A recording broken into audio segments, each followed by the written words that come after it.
The urban monoculture will not admit that men and women are different. And then it's like, then explain trans people. And they're like, oh, what I meant is men and women are fundamentally two totally different things. And you can easily tell which one you are just by how you perceive reality. You're not allowed to admit it in terms of partner dynamics or anything like that. But then the urban monoculture cited so holistically was the feminist movement that a anti-feminist bent has twisted the truth that women prefer subservient positions when they're in a relationship with a male, to women want a man to like tell them to shut up and get in the kitchen. I'd be like, hey, you get your bitch ass back in the kitchen and make me some pie. I am the commander of this house. Be quiet. Cook. They're like, oh, so I just need to be like, that's what dominance is, right? No, Framed it as is. being a dumb asshole. Have you ever seen like a pickup artist in like real life? So there is a bad point of data that a lot of red pill men get, or a lot of like really sexually active men get, which is slave women, I'll call them. So, what? Oh, yes. Okay. Do not confuse what arouses a woman with what she wants from her daily life. All right. I am sure if you are a guy and you are watching this, right, there are things on your computer. Promise me something. My computer's hard drive. I need you to dump it in the bathtub and fry it.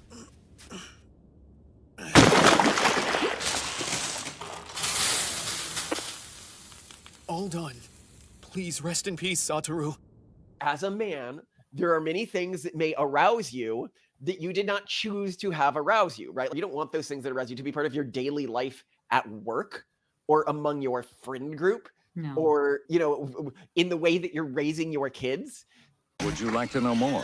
Hello, Simone. I'm excited to be here with you today. Today, we are going to be talking about dominance and submissiveness as it relates to gender relationships in males and females, and where groups like the pickup artist and red pill community. Now, keep in mind, these are not homogenous communities in terms of their viewpoints, but I would say many of the prevailing ideas within these communities got these concepts wrong, which led to them making very big mistakes in terms of how they were engaging with their partners, which ultimately led to unproductive, unhappy relationships that broke apart. Absolutely. Now, I'm going to read a quote. A friend of mine wrote this sentence. He said, there's a Bernian view that this creates an invisible ledger between men and women, stereotypically where a woman can exchange sex for care and resources. And when he says Bernian, I was looking up, well, what's Bernianism, right? And so this is a quote on what Bernianism is. The unit of social intercourse is called a transaction. If two or more people encounter each other, sooner or later, one of them will speak or give some other indication of acknowledging the presence of others. This is called the transactional stimulus. Another person will say or do something which is in some way related to the stimulus, and that is called the transactional response. The problem with this thesis is, and you see this across communities, they're like, okay, women exchange sexual access for resources and protection. Right. They're framed as the gatekeepers of sex. They're framed as the gatekeepers of sex in relationships. And this framing is fundamentally wrong because it sees men and women as sociologically, like in terms of their world perspectives and the way that they process reality and the environment around them, as pretty much exactly equal, except that women, and I know they don't realize that this is what they're doing, but this is functionally what the cause of making this assumption does, except that women are less interested in sex than men, and therefore are able to be sexual gatekeepers. However, and I'm just talking all of the like why women would be sexually less interested in them, and we don't need to get into all the evolutionary theory here right now. I'm just pointing out that this is the way that they see it. And it creates a misunderstanding because it isn't just this one domain where women's perspectives on sexuality and the way that they relate to relationships is systemically different from the way males relate to relationships. And we're going to get into some statistics on this, but broadly speaking, how do I word this inoffensively? It is not a trade among people who are psychologically the same in terms of how they relate to reality, whereas women are often looking for somebody who, I don't want to say like a worthy master, but like a person who they respect and see as above them, and who they see as trying to achieve something meaningful in the world that they can contribute to. A good horse to hitch your wagon to. Right, but this is very different from the way that men often see women as relating to dominance. Yeah, well, and I think that's why you see men investing in things like fancy cars and preening by going to the gym and getting these muscles, because they think that if they can show, like, I have the Rolex watch and I have the Maserati, therefore she will think that I am resource rich, and that is it. Like, it's just it boils things down to a level of simplicity that's pretty absurd. Whereas really what you're trying to say is women aren't looking for like gold coins. They're the typical woman, unless she's a gold digger and literally looking for your gold coins and kind of hoping that you'll die soon, or at least that she can kind of live a separate life and not be bothered by you, then she's really looking for, I guess it's kind of like the give a man a fish versus teach a man a fish. Like, she wants that source, that constant source of wealth and success in life. And that is by partnering yourself to someone who's a true leader, who, if you live your life with them, will yield the security and meaning that you're looking for in your life. I think women want to, and to a great extent, men, to everyone, most people want to be able to hitch themselves to a worthy cause. People find this through faith, through brand affiliation, through employers, but also through partners. And women are looking for that in male partners more than they're looking for gold coins. But this is, I think, where people get it wrong with concepts like hypergamy or something like that. They're like, well, women want men who are above them in terms of competence and social status and everything like that. And it's like, okay, first, both men and women typically target partners. There is a great study on this that we're going to go into that shows that men actually target partners who are above them in terms of status at an equal amount that women target potential partners that are above them in status. It's just that women get those partners more frequently. But secondarily, why are women doing this and why are men doing this are two different reasons. Women aren't doing it as some sort of like Machiavellian play. They're doing it because they want to live their lives in service of something they believe that matters. And they often, now obviously there's differences in women, there's differences in men. You know, some men are born male attracted. People are born with a variety of fetishes and arousal patterns and everything like that, right? I'm not arguing that, but I'm saying that predominantly the way that female sexuality works, it is much more of a, and the way that long-term relationship structures have worked historically, I want to help my partner become a big deal and achieve their goals. Here I would note a cultural technology that's been very good at keeping women marrying men and having lots of kids is to completely separate the domains in which women work and the domains in which men work, so that from the perspective of a woman, a man can always be higher than her in the domain in which he focuses.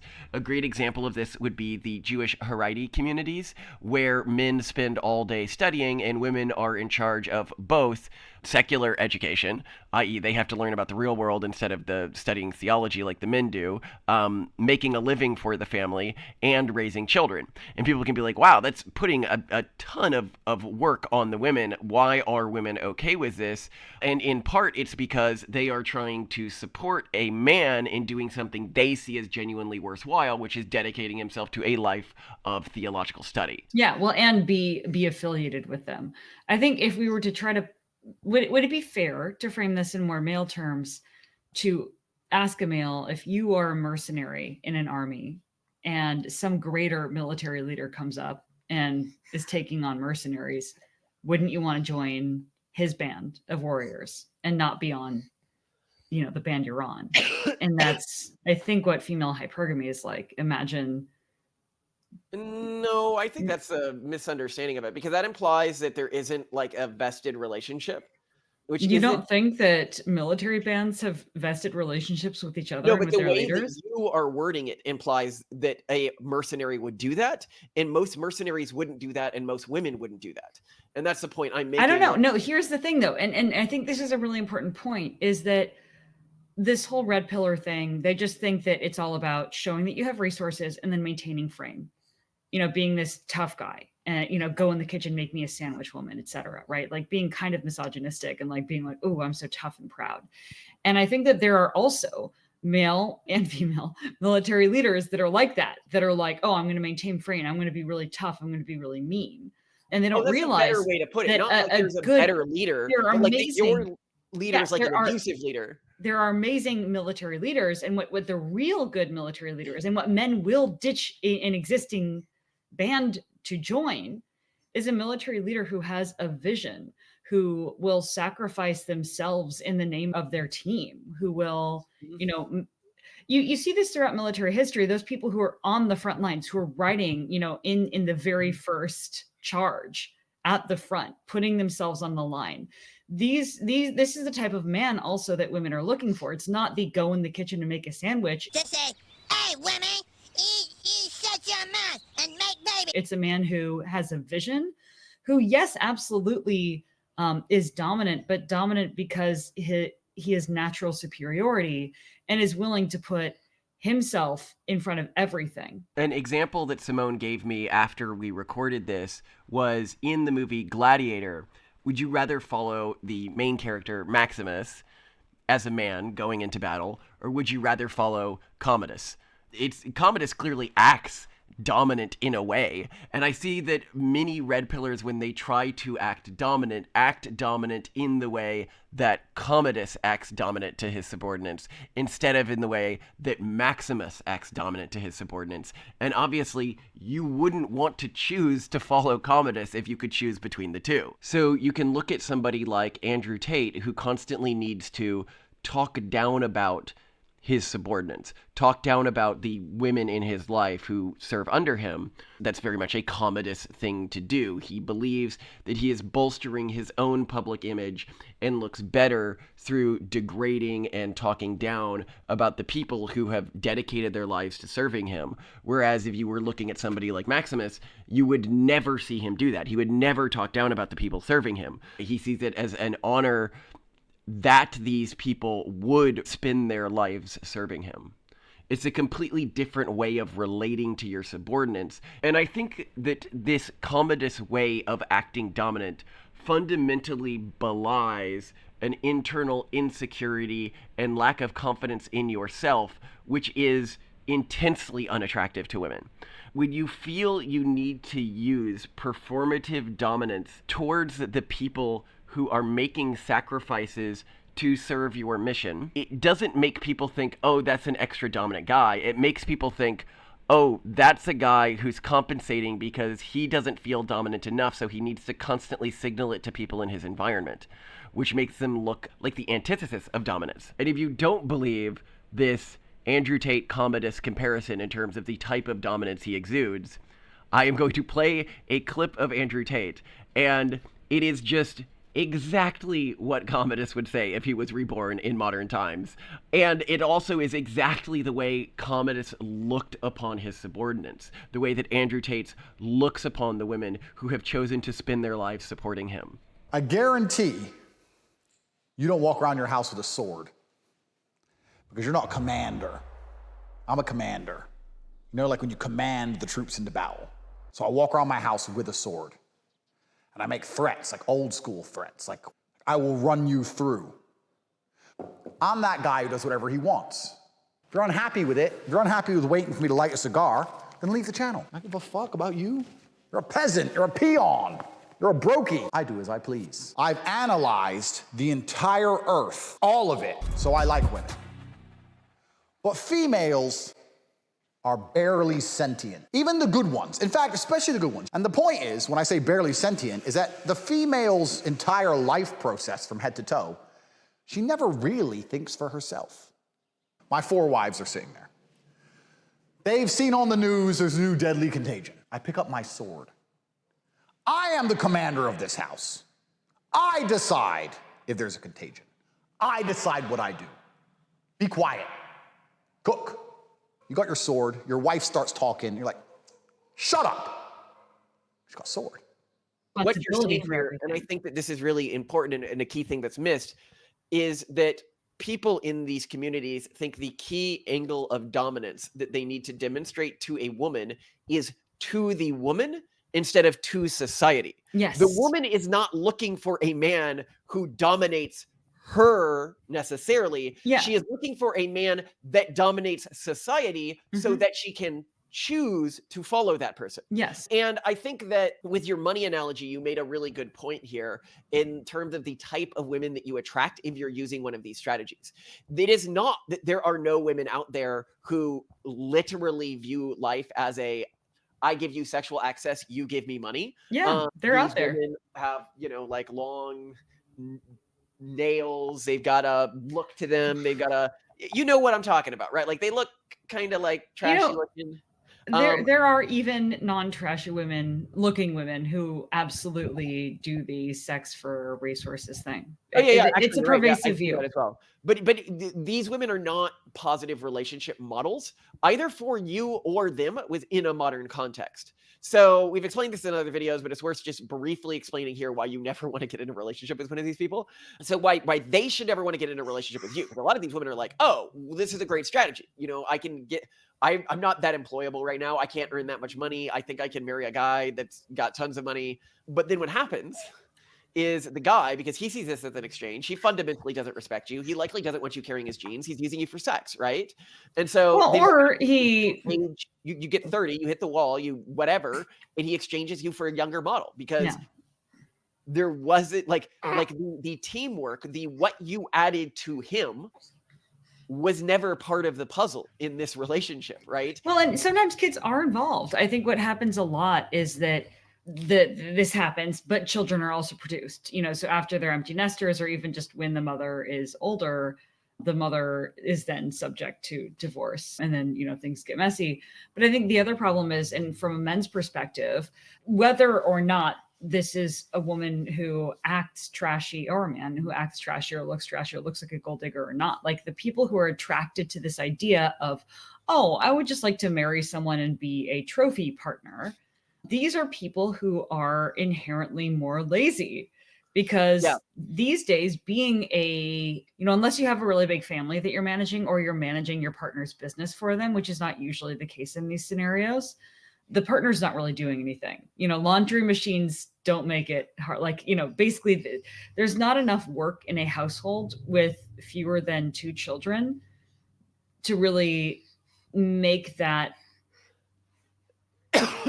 unless you're doing some kind of crazy elite Polgar style education, to make that a full-time job that's worthy of doing. So that means that the people who are attracted to this stay-at-home trophy partner status are inherently lazy, which means also that once these people get complacent in their position within marriage, they're probably also going to violate the essential, probably unwritten element of the relationship contract, which is that you're supposed to remain hot. These people then get complacent and let themselves go because they're inherently lazy, because they came into this in the first place thinking this was their free ride in life. They didn't want to work. They didn't want to go to work. They didn't want to get a job. So of course they're not going to continue to work out and keep themselves up in many cases. So it's just not really good for anyone. For something bigger than themselves and bigger than you, right? It's not aside from comfort. You because of you. Nobody wants to live their life in service to another human being, right? That would be pretty a pathetic life for most people, right? They are serving you because of what you are trying to achieve. And that can be something domestic. It could be that what you and your partner are trying to achieve is a better life for your kids, right? And that can be a fantastic and rich relationship. But if you think that they are serving for your gratification, especially if part of your self-image is based on your degradation of the woman, it's not going to work out. And the extent to which women actually approach, super high quality women approach relationships with this mindset, I think would surprise people who maybe don't talk to women as much. But I know 2 instances, one that's very close to us. Simone, I'll see if the recognition in your eyes comes on. I already know who you're talking about. Okay. Where the woman who is better at business and harder working than the man intentionally puts the man as CEO of everything. And you might be thinking we're talking about us, because that is true of us to an extent. Simone definitely is harder working than me, but you put me as the person running for office. Oh yeah, I guess. Yeah, we switch it up a bit more than this other couple. But yeah, so they put the man as the CEO of everything. And I remember I went to this woman one day and I was like, why do you always put this man at the head of everything when, you know, everything really relies on you? You know, you are the key person in everything. And she goes, well, because I want to be married to the most powerful man in the room. You know, because I want that is what I want from a husband. I want the husband to be the top dog, and he is a good person and he deserves it, and he never treats me in any way other than perfectly. Like, talk about dream wife, right? well, yeah, but right. I feel like that's what I got with you to an extent. Well, it's a little different for us. We can talk about that dynamic later, maybe in the episode, but it's not a dream wife exactly. I know like a lot of Stanford MBA type women who do this mindset. Like even from my class, people who I'm less close with, I've seen this mindset. And I think that, again, this is like the average female biological coding in terms of milking maximum satisfaction from life. Well, And it's a fun twist on the dynamic of like, well, if you can't necessarily find out of the box that perfect dominant leader that you want to hitch your wagon to, then just make it. It's a version of the Pygmalion relationship. Like if I can't find it, I'm gonna build it. If I can't support it, then I guess I'm gonna steal it. And I really think that the best relationships are built, that you don't get the perfect partner out of the box. You ideally find the right potential when you're very young, and you hone each other over time. You raise each other and you create each other into the partners. It's very hard to make relationships work if they start when you're older. Yeah. Well, and you can still do it, but I still think that even if you start when older, you still have to hone each other into the right partners for each other, and also better people in general. And if you don't do that, then you're not going to end up in a good relationship. And most people aren't getting into these relationships at all because they can't find a partner who's willing to change or who's honest about being willing to change. They aren't willing to invest in that partner. They aren't willing to change themselves, or they literally just expect someone to be perfect out of the box, which is delusional. Yeah, but it's also interesting to me how this misperception came about. Because the urban monoculture will not admit that men and women are different. It's like men and women want exactly the same things at all times. And like anyone who's like functionally, like cognitively aware and isn't just brainwashed in the extreme is like, but obviously there's cognitive differences between men and women. And this is why even within the urban monoculture where they're like, well, men and women are exactly the same. They think exactly the same. They have exactly the same preferences and perceptions. And then it's like, then explain trans people. And they're like, oh, what I meant is men and women are fundamentally two totally different things. And you can easily tell which one you are just by how you perceive reality and your preferences and predilections. And I'm like, there's a contradiction there, right? Dangerously observant, Malcolm. This could be seen as a pro-trans message here because I'm saying there actually are significant cognitive differences between men and women. Well, the urban monoculture covers this up. You're not allowed to talk about it. You're not allowed to admit it in terms of partner dynamics or anything like that. But then the counter-urban monoculture is unfortunately so male-dominated, and the urban monoculture cited so holistically with the feminist movement, that an anti-feminist bent has twisted the truth that women prefer subservient positions when they're in a relationship with a male, to women want a man to like tell them to shut up and get in the kitchen. Listen, Missy, why don't you go knit me a sweater before I slap you in the face? Yeah, well, yeah, no, yeah, they also misinterpret dominance for being an asshole. They're like, oh, so I just need to be like, that's what dominance is, right? It's like really bad acting, not understanding what dominance even is. That's what frame is. Frame is bad acting that everyone who's not an idiot can see through.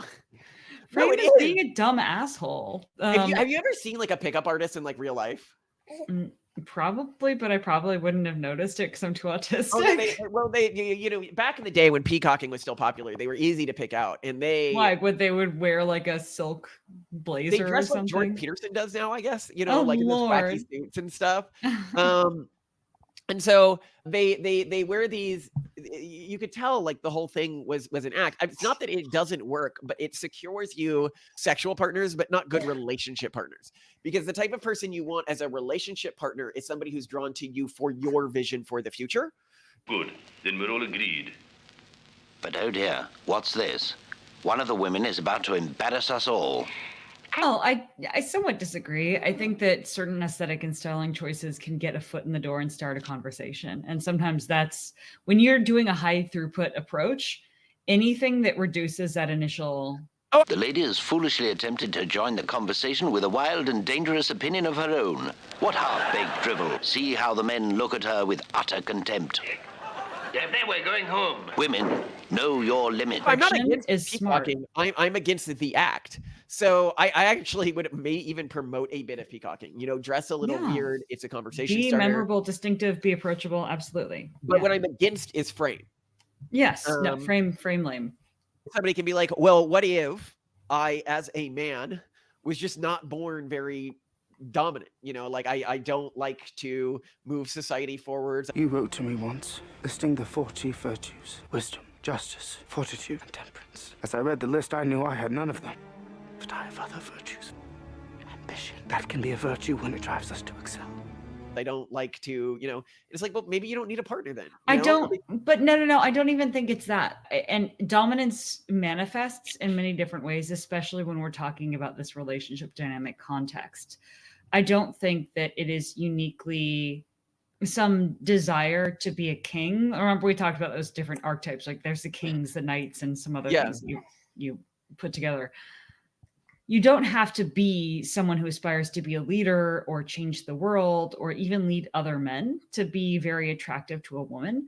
I think dominance can also come across fundamentally, it's having a strong objective function and being very passionate about it and not having cognitive dissonance in your action.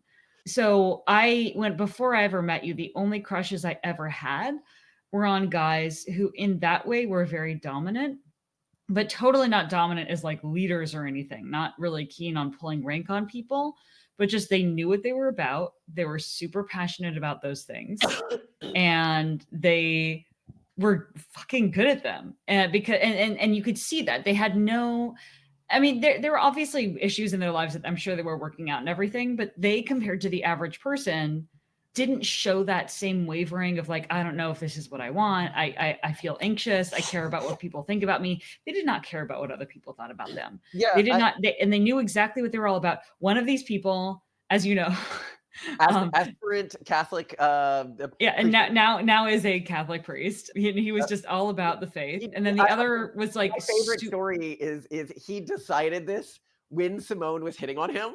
Like, you were pursuing him, and the way you were pursuing him was by asking him questions about Catholic doctrine. Yeah. And he's like, I love talking about Catholic doctrine with you so much, Simone. I've decided to become a priest. And you're like, no, backfire. Yeah, that's how good my game is. The other person I had it showed that you were able to have stimulating intellectual conversations with someone, but that's how you were pursuing him, and that's what was interesting to you. But no, the attractive thing was that he knew what he was about.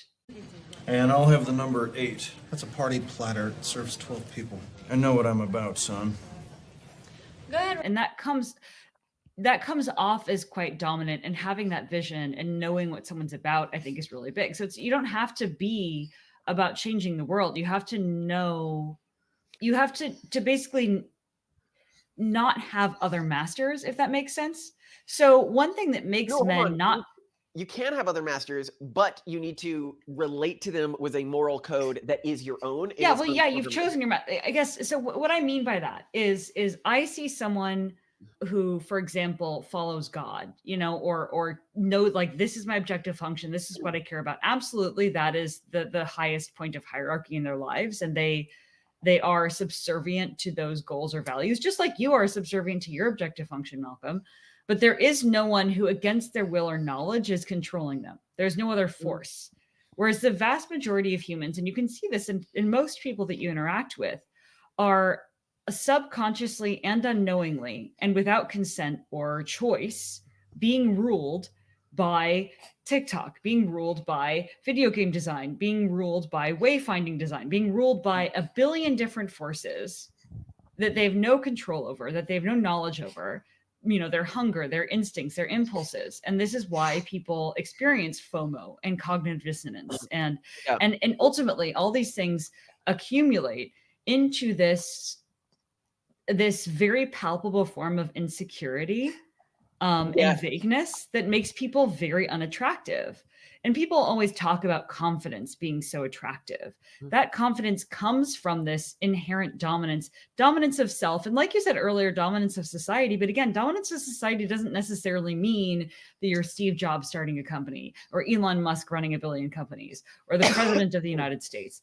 It could just mean dominance of yourself. And so I just want to emphasize that. Yeah, You don't have to necessarily I will word dominance of yourself a bit differently. It means you know who you are and you know why you're that person. Yeah. I.e., I have chosen to be, this was my life. I have chosen to strive for this in my life for these reasons.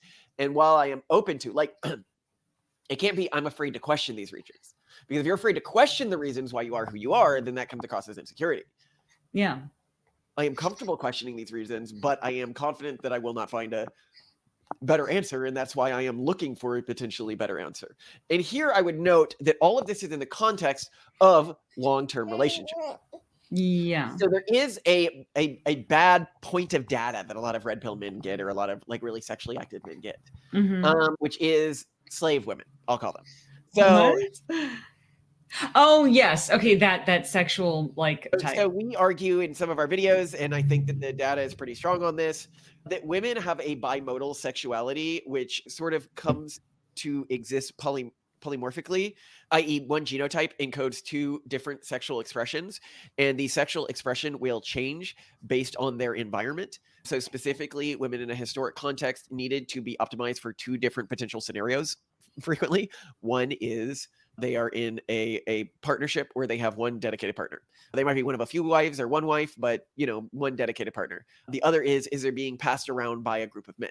If they are being passed around by a group of men, they are likely property and the spoils of war. This happened very, very, very, very frequently in our history. We can see this from genetic samples. We can see this from historical accounts. And there would have been a large evolutionary and fitness incentive for women to be able to adopt to these scenarios and learn to enjoy them. And I think we've talked about this on other podcasts, and some people are like, no, I prefer Louise Perry's explanation to this. And I'll explain why the Louise Perry explanation is wrong.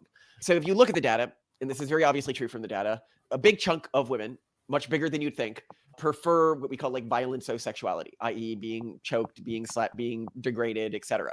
And I've asked Ayla from her data sets to test this theory, and she's like, yes, it is the more promiscuous women that fall into this set. And so my assumption is that as you sleep with more people, the oxytocin you release during sex and the things that turn you on change as a woman, and you begin to perform these more degrading, violent things that would occur to you if you were a sex slave. Now, what Louise Perry thinks is happening here is she says, no, it's actually women are normalizing to male porn, and that males are interested in all of these degrading things to women that arouse them. And so they've created porn around this, and then women get exposed to the porn. And it's like, yeah, but then why are the women searching for that porn more than the men? Yeah, I feel like to a great extent, the whole men thing. There's like this one line in Community where one of the characters was like, I just want her to be comfortable. Like, yeah, no, men are not that into it. Gray, right? Like 50 Shades of Grey is not being picked up because women are being exposed to male porn. Yeah. In fact, women just don't engage with male porn much at all. We saw this in our data set. If you're looking at like visual porn types, that's not really what women engage with as much. They mostly engage with erotic fan fiction and romantic novels, or they're or like yaoi. Yes, masturbatory outlets, and that these are not being influenced by male sexuality at all. They are not, at least I don't think that there's many male like yaoi writers. There's not many male romance novel writers. I wouldn't know. Oh yeah, I don't think so. Maybe there are. I don't know. It doesn't matter though, because the content, this idea that women would like, there's no market where women start buying a product that men start like, I don't know, how do I articulate this? Like Diet Coke. There's no mechanism of action for this to realistically happen. Yeah, like if women markets form around demand. And women, like consumers, don't just change their desires because the product that's there is what's there. We're both so sleep deprived. We both came back from a two trip thing right now. But I understand. I think most of the audience will understand what you're saying. It's just not a mechanism of action we see in society. And People, I don't- well, I if the don't think product that's- sucks for them, they're not going to like learn how to like it. They're just not going to consume it. I should note here that the problem with her theory isn't just that there isn't a mechanism of action where women could pick this up. Like, for example, you could argue maybe these women who are sleeping around a lot occasionally have men do these violent acts to them in bed, and then eventually that starts turning them on. And it's like, but that's not like the way that sexuality works. Like, have you ever had a partner who did something that initially turned you off, and then after a while of doing it to you, it started turning you on and you started craving it with other partners? I've never heard of that ever. It's always, well, when it first happened, it secretly turned me on a bit, and then later I became more accepting of it. No, I found it intensely disgusting at first, and then later I was aroused by it.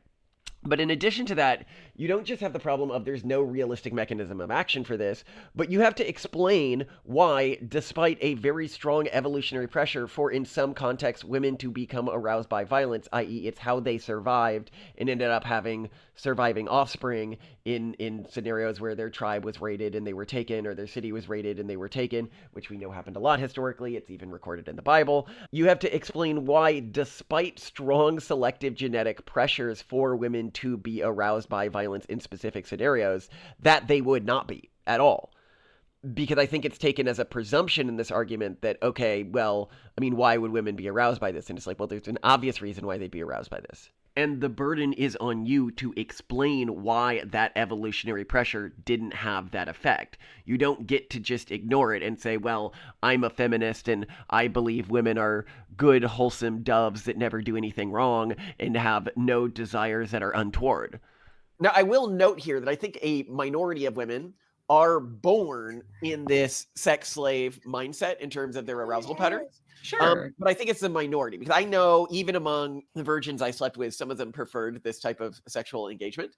And so, like, I know that it's not necessarily that everyone needs to sleep. Some people may sleep around a lot and still prefer the really sweet kind and everything like that, right? I think there are confounding factors in this. But so just because you've had a lot of, I just want to say, if you've had a lot of partners or whatever, and you're sort of having this sexual phenotype that's of the more sex slave variety, that is one way. But I think some people also like those slave scenarios or like extreme like violence scenarios for other reasons. Like they like letting go of control or something. Like there are other factors that might make those same scenarios attractive. You know, so some people like Rocky Road ice cream because of the chocolate, and some people like it because of the texture and the crunch. You know what I mean? But there's two things to note here. One is that breaking sexuality down like this actually makes it very easy for us to teach our daughters about sexuality and why they like what the actual cost is to sleeping around too much. Yeah. Is that their arousal patterns will change. It doesn't mean they'll get less arousal. It just means it may be harder to find certain types of guys, or potentially easier depending on what they're looking for. Well, or that they shouldn't expect the same kind of emotional attachment to the person they end up marrying in the end, if they want to marry someone. Is they're like, I just haven't gotten that same connection I got with those guys I dated back in college. And it's like, well, you're never going to get that again. That was like they can't compare it. Yeah, because what happens a lot with both men and women is that they compare every new partner they date to a best hits composite of every past partner they've ever dated, which is so bad. Which is, again, why you should only marry virgins like I did. I'm horrible. I'm such a double standard. But I also want to make a point here, which is, and this is what this larger point was around, do not confuse what arouses a woman with what she wants from her daily life. Okay? Even when women have moved into these sort of sex slave mindsets, they do not want to be treated like that in a day-to-day scenario. Okay? They want to be able to code switch and, go to a BDSM dungeon or do that at home, right? But that's when the doors are closed and when no one else is watching. All right? I am sure if you are a guy and you are watching this, right, there are things on your computer, the famous, and I've got to find there's an anime which starts with, he's okay, he was reincarnated in another world, and he's like, I hope my friend dumps deleted my my search history. And it's my friend like walking to the bathtub and dumping in the computer, and you're like, oh, you're such a bro, man. Send an ambulance! Hurry! There's so much blood. It hurts. Satoru, hang on! Tamra. Promise me something. My computer's hard drive. I need you to dump it in the bathtub and fry it. Just promise me you'll have a happy life together. And please, wipe my hard drive. My normal life as a 37-year-old man is ancient history. I hope Tamara remembered to wipe my hard drive for me. I hope he didn't look to see what's on it.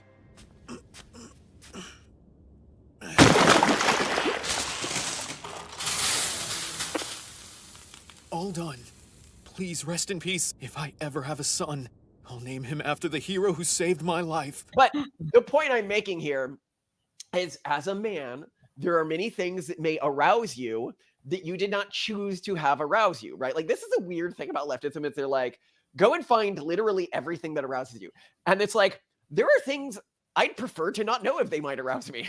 I don't need to ever look at that, because if it arouses me, then I would just be like, but I don't want to engage with that. Yeah, content. like, now I don't feel very good about myself, you know? But all men run across weird things that arouse them. We're not all men, but it's enough that it's a trope, right? You don't expect those things that arouse you, or you don't want those things that arouse you to be part of your daily life at work or among your friend group. No. Or, you know, in the way that you're raising your kids. So it's very important that you're like, oh, I know that a lot of women, or even the woman that I'm with, likes taking on an extremely submissive position in a sexual context. The role that she probably wants to serve outside of that sexual context is the supporter role that we were discussing earlier. Now, again, not all women fall into the supporter archetype. I've actually seen another archetype that's really interesting, which I mentioned to Simone, which I call the Harem archetype, that from an evolutionary perspective would have been advantageous. And these are women who seem to get off on being submissive to men and dominant to other women. And it's a fairly common sexual subtype that I've seen. And so in a historic context, why would that evolution, like, why would that be successful? It's likely because this dynamic allowed a woman more sexual access to a partner when she was in a culture that had harems. I.e., if I am a wife and I don't mind joining my husband, or even like joining my husband when he's with another woman, and I take on a dominant role in that particular interaction, I am more likely to get pregnant more times because I am going to be with him more times than the other women in the harem. Now, I want to get into some data here. So vertical preferences, both men and women tend to pursue the most socially desirable partners, regardless of their own desirability level. This contradicts the matching hypothesis that people seek partners of similar desirability, which I thought was pretty interesting. And I had mentioned that earlier, and I'll put the paper on screen here. And then another interesting one here is the initiator advantage. Those who initiate contact, especially women, are more likely to connect with more desirable partners than those who wait to be contacted. However, women are 4 times less likely to initiate contact. And Simone initiated contact in our relationship.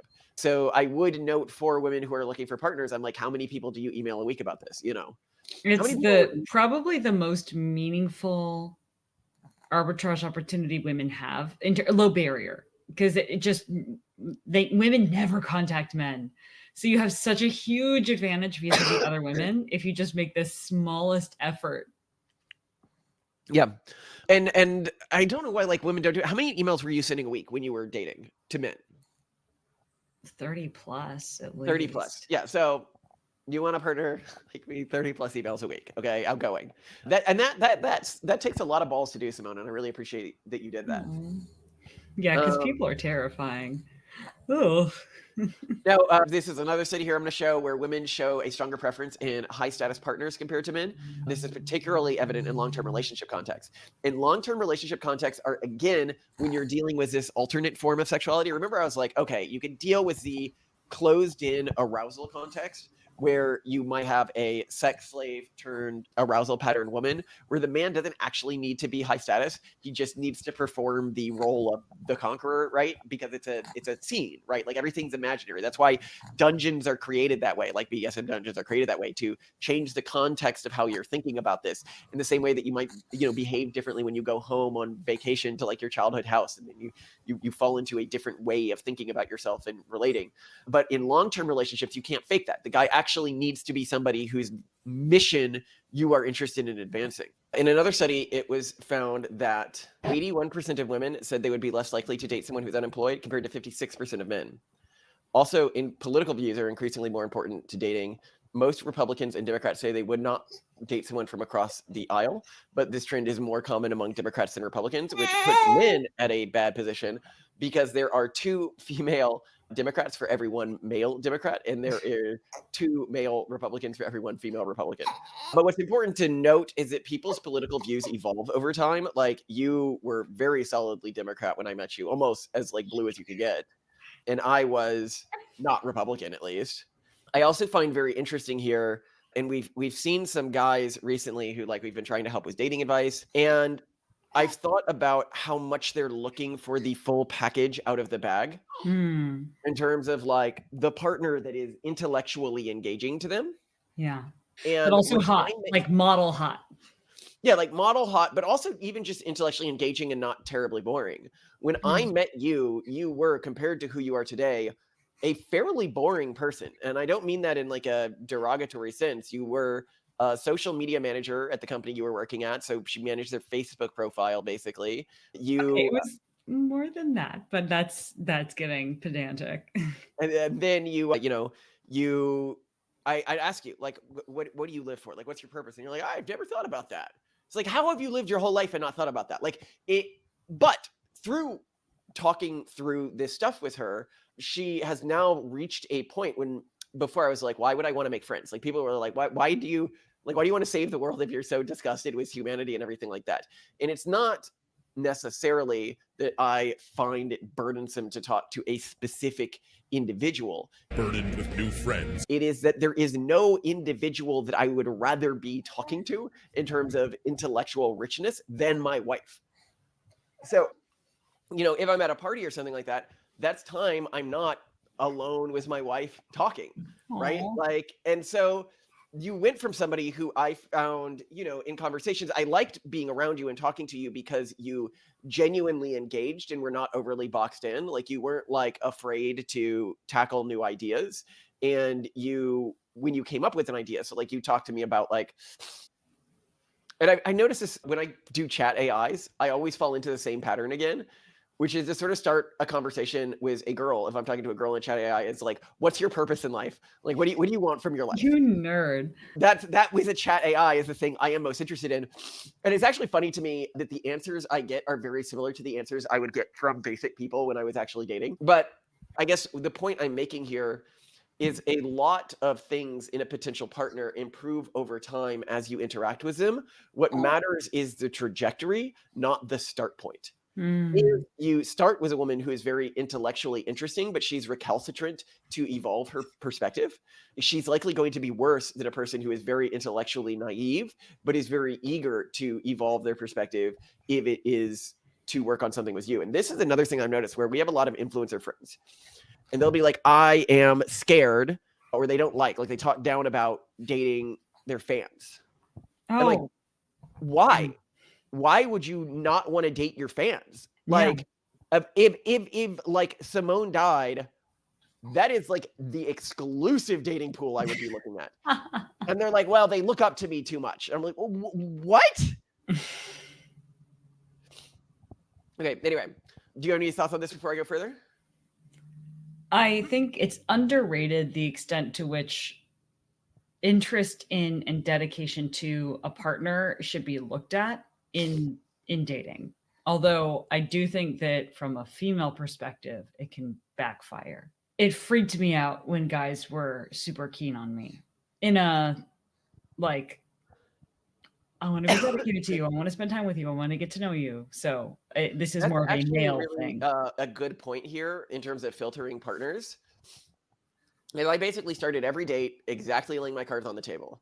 This is what I'm looking for. This is my sexual experience. This is my, blah, blah, blah, blah, blah. Like, are you interested? Like, I didn't do it without their consent. I was like, hey, do you want to talk about like what we're really here for? And they'd say, yeah. And I'm like, okay, so I'm looking for this. This is what I'm looking for in a partner. Specifically, as I said, on the first date, I said, I'm looking to marry someone. And some people are like, yeah, but when I do that, then people don't re-engage me for the next date. And it's like, well, that is because, and the person who was talking about this, they were like, well, I may be totally honest with them, but they're not being totally honest with me about their goals, right? And it's like, well, that doesn't really matter, because if they don't come on the second date, that meant they know what their goals are. Even if you don't know what their goals are, they know what their goals are. And so if you're totally honest about your goals, then they're going to check that against their goals, and they're going to say, okay, this will work or it won't work. You have just saved yourself the 4 months to figure this out because both of you were playing whatever. And we've actually thought we might do a tract on this, because I think that, like, if I was going to create any sort of like weird religious mandate for like my culture or my people, and people are like, oh, you're going to ask that everyone dresses like you or whatever, I'm like, no. Like, we have like sumptuary mandates that we talked about before, which is just like, wear durable clothing, don't optimize for brand names if you can find something less expensive elsewhere. But they're more just like normal stuff that wouldn't out you. This is something that might out people, which is to say tactical honesty, you called it when we were riding in the car, which is to say that you are praised and should think highly of yourself, and maybe even treat it as something of a mandate that when you are talking to people, you don't beat around the bush of what you are looking for. Even if it comes across as awkward. And what's interesting is I think that pretty quickly, if you did this, you would really quickly select for a specific personality subtype, genetically speaking, as a cultural group. And it would be very obvious to people when they're like, oh, you're the people who are always like, hey, what do you want from this interaction? Like, what are your goals? List them. I actually, even at Stanford Business School, we would do these like exercises for negotiating. And that was the way I did it as well. I was like, list every single one of your goals. I'll list every single one of my goals, and we'll find a way to maximize the two. I hated that though, because in so many of these games, these negotiating games in business school, I always took exactly the same approach. I was like, okay, well, let's just be 100% transparent about all of our needs, restrictions, requirements, etc. Except in so many of these games, some people's prompts were to be like intentionally misleading. Yeah, but this is the thing about these games versus not these games, right? I hated that. Yeah, like in the real world, honestly, if you just lay your cards out on the table, you're more likely to get what you want, assuming that the other party doesn't have some hidden reason not to. There's multiple interaction problem, right? If they are misleading to one individual, they will be misleading to future individuals. The biggest problem with the full honesty approach is it's much harder for women to implement than men. And men might be like, why is that the case? Well, it has to do with the fact that men are much more likely to be interested in a woman just for sex, and therefore will signal to the woman that they want a longer term commitment or a more serious relationship than they actually want to get sexual access. Whereas women, there's really nothing that they would dishonestly signal to a man if the man is letting everything out on the table. So by this, what I mean is, if you're like, yeah, I want a marriage, and in the marriage we will have a prenup, and this is what the prenup will be on the first date, then if she's like, oh, I wanted you for your money, then it's like, okay, well, good that we sorted that out early, There's actually this clip from an old show that has been doing the rounds recently. People have been like remixing it and doing their own versions of it, where I don't even know what the show is, but these people just completely negotiate out their relationship, or try to, and they're being like 100% transparent. I'm single, you're single. What do you say we get married? Well, I'm glad you finally decided on the direct approach. What's your offer? Single rich male seeks matrimony. Primary residence? Westchester County. Would you be open to considering a secondary residence in Manhattan? Central Park West. South. Done. Time spent together. 8 hours, 5 days a week. 7 hours, 12 hours weekends. 55 hours aggregate, specifics to be determined later. I'm amenable to that. Children. 1. 3. 2. Done. Vacations. December, Hawaii. June, the vineyard. June, fine, but Hawaii. Nope, the vineyard. Is that a deal breaker for you? I'm afraid so. Me too. Well, we gave it a shot. I'm sure you'll find a better match. Thanks for the time. And then at the very end, they like hit a non-negotiable, and they're like, well, it was worth a try. And they like shake hands and move on. And I'm like, this is the dream. But the funny thing is, I think the fact that it's gone viral is people want that. I think people actually really want that and see that, and they're like, God, I wish I could just have that. I wish I could just do that. And the thing is, you can. What we're missing is a culture in which that's not seen as freakish, right? Because if you were actually to approach someone and do that, isn't the worst thing ever. One of the things that I would always ask people, like when I was dating and stuff like that, before making a move, is, we'd be talking about something, and maybe it would be something slightly edgy, like, it could be like what they're into or whatever. And then I'd ask them something like, well, do you find me attractive? And this is something that like people just don't ask. I don't know why they don't ask it. Like, it's a fairly easy thing, and it's not even that much of like a social overreach, but it's a very useful way to determine if an individual is interested in more or not. Yeah. Did I ask you that on the first date? No, because I think you found it pretty obvious that I was super into you. You didn't need to ask. I'm staring at you with rapt attention as you tell me your entire life philosophy and story. So, yeah.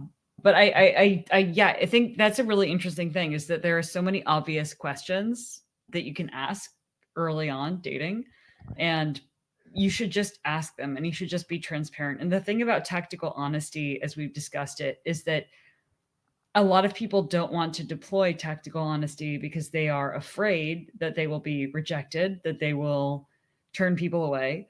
But the point of tactical honesty is that you are getting to know faster. And yes, you will sometimes turn people away. And those are people who maybe after 5 dates would have been a terrible match. And then you've wasted a ton of money and time. And now you've lost that person. Or if this is like in business or in other social circles, these are just people who will stab you in the back, who will gossip behind your back, who will not actually support you. You want to filter them out right away. And you are going to filter people out. That's just it. Simone, I will note on sort of a mandate for tactical honesty is it is not a mandate for telling the truth.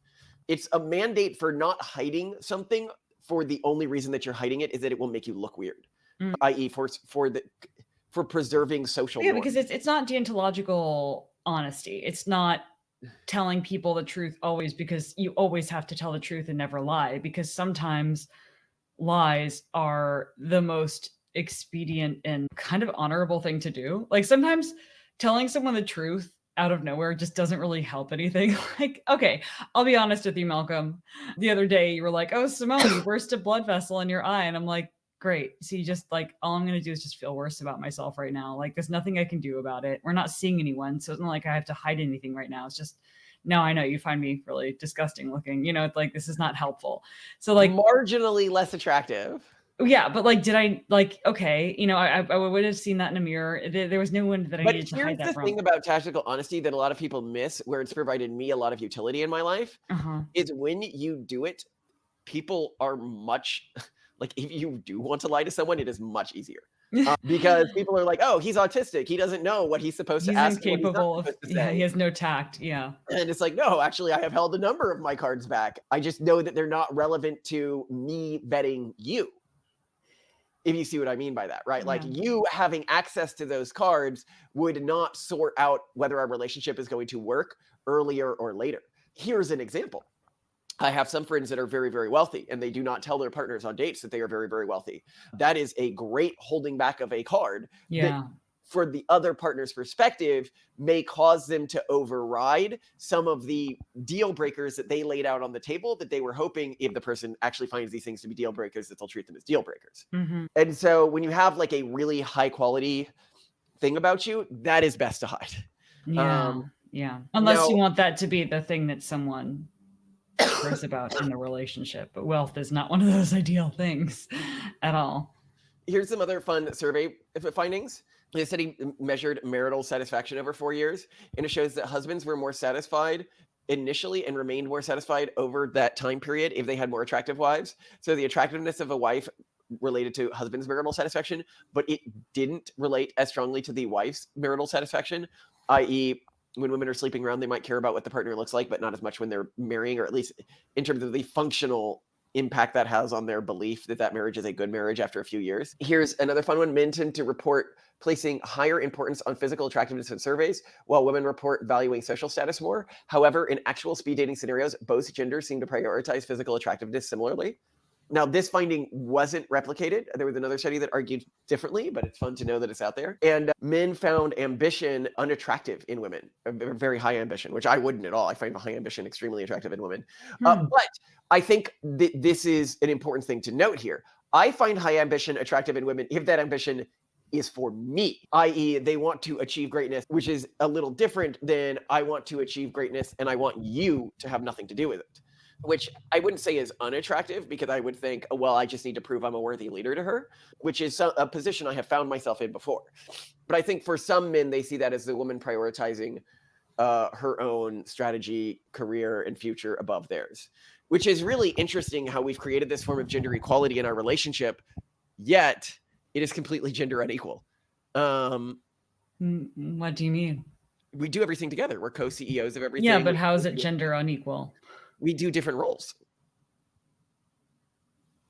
Yeah, I don't know. They're not designated along necessary. Okay, they end up playing out along traditional gender lines, but they weren't chosen because it was like, well, as is tradition, you will handle all things outside the house and I will handle all things inside the house. And, you know, that's not, we just did what we were best at. So I don't know. Yeah. But I think a lot of people could hear this and they're like, what? They're saying the woman shouldn't have her own life? And I'm like, no, I'm saying the woman and the man shouldn't have their own life. Yeah, that a relationship is an enterprise in favor of shared objective functions and values.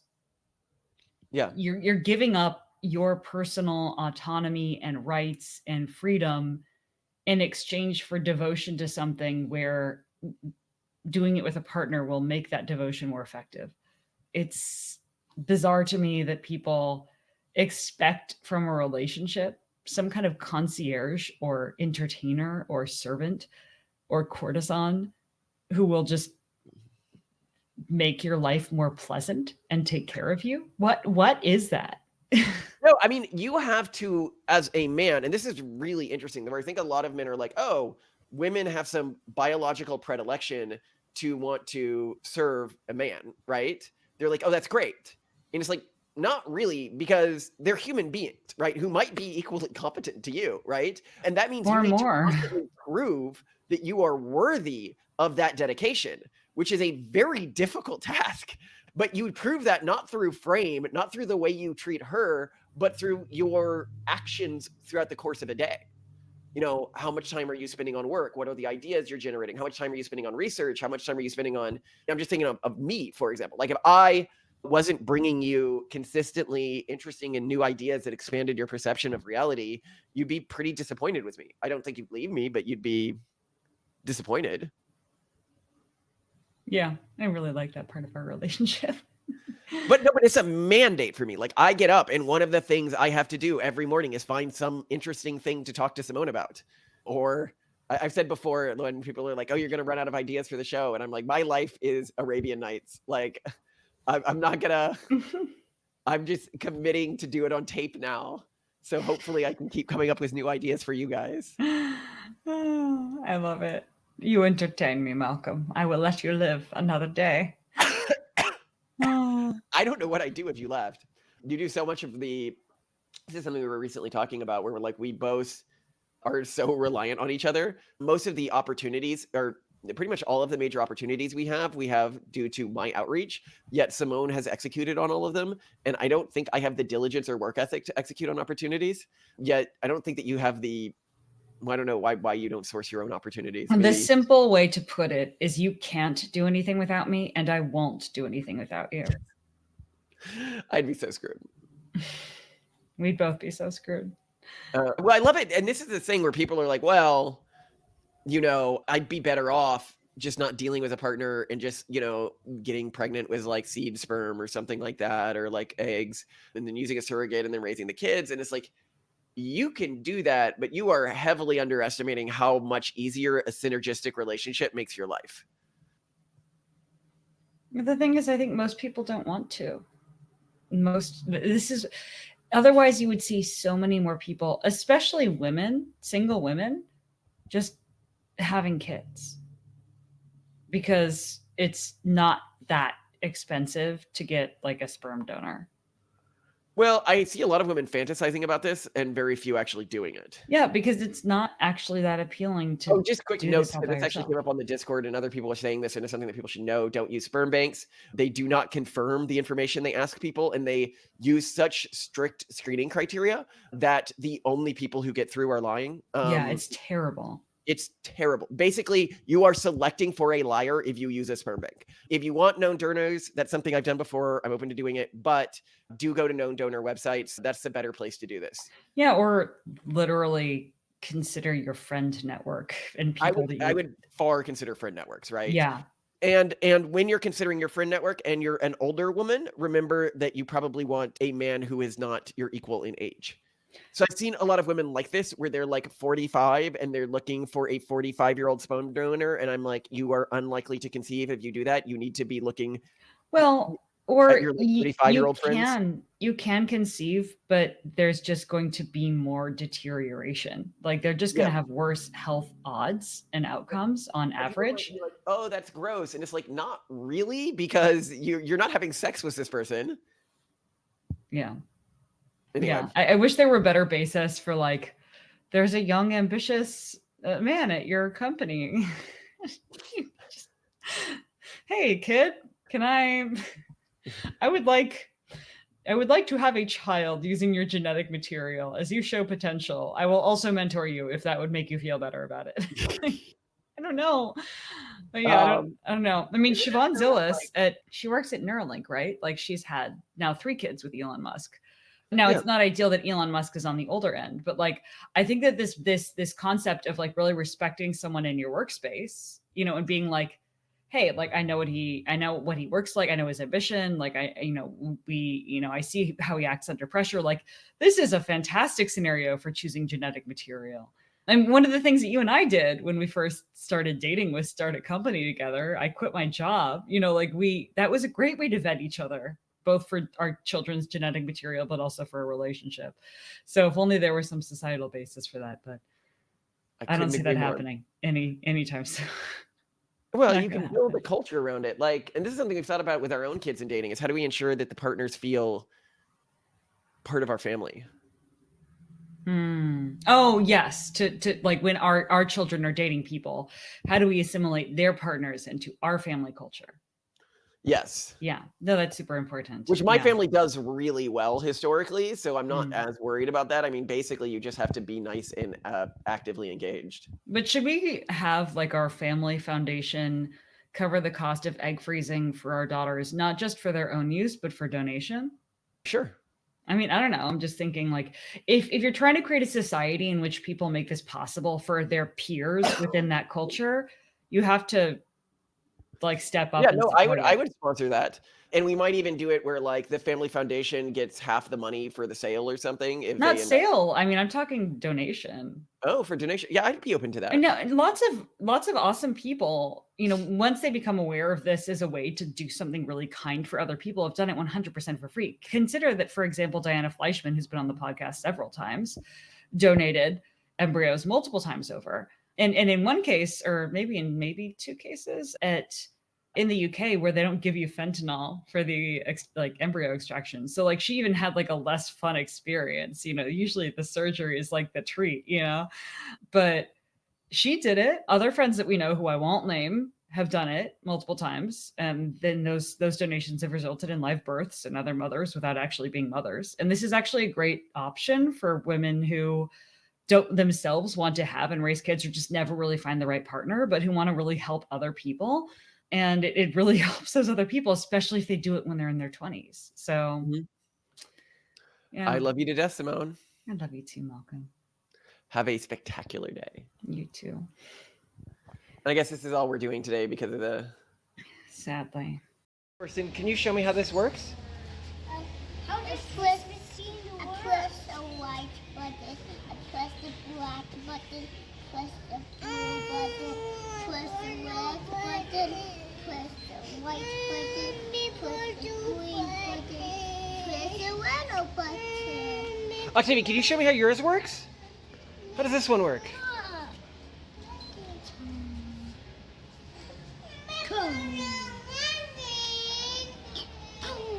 Torsten, you need to... Titan? Torsten, you need to let Titan push some buttons.